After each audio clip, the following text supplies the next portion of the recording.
The news that's coming out of Israel here, Mara, is pretty remarkable. Israel intends to fully take over Gaza, despite global isolation here. In an attempt to end the fighting, they're under an enormous amount of pressure to accept a Palestinian state. An eviction seems to still be on the table here.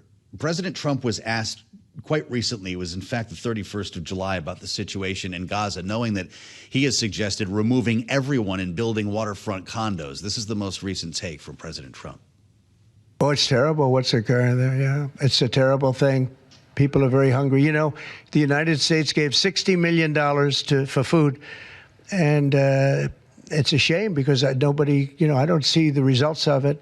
And we gave it to people that in theory are watching over it fairly closely. We wanted Israel to watch over it. Part of the problem is Hamas is taking the money and they're taking the food. But we gave $60 million a couple of weeks ago. Nobody said anything about it. Nobody said thank you. But I didn't need to thank you. I just wanted the people to get fed. President Trump, just a couple of days ago, just about a week ago, Mara, the Israeli government is going to make a decision on this idea of whether or not to fully occupy Gaza a bit later on today. It's unclear if we'll get an announcement when this happens. What would be the fallout of such a move?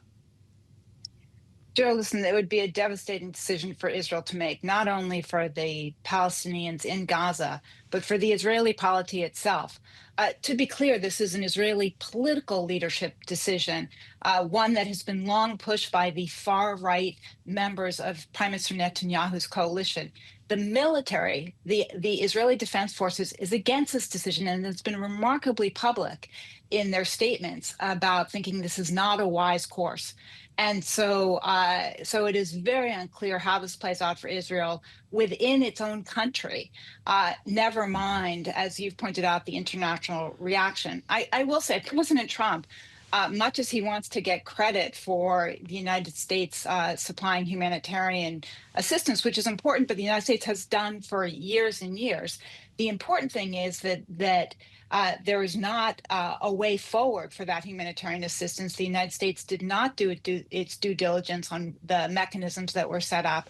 And beyond that, President Trump himself played right into the Israeli far right when he made the pronouncement, which he has since backed away from, about the fact that essentially there should be ethnic cleansing in Gaza, that all Palestinians there should leave, as you reported a few minutes ago.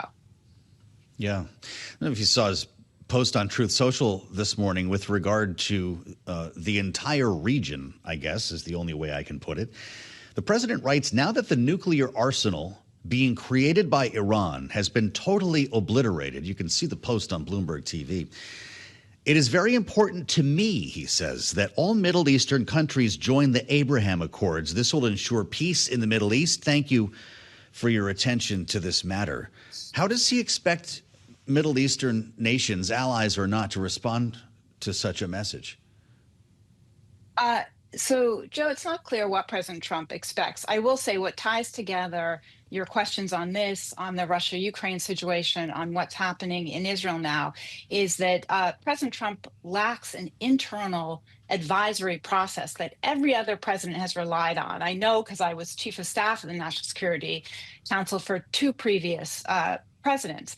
And that involves making sure the president has the best planning available, the right advice, knows what the perils are as he goes forward, and frankly, doesn't make public pronouncements until he knows what the related likely reactions are.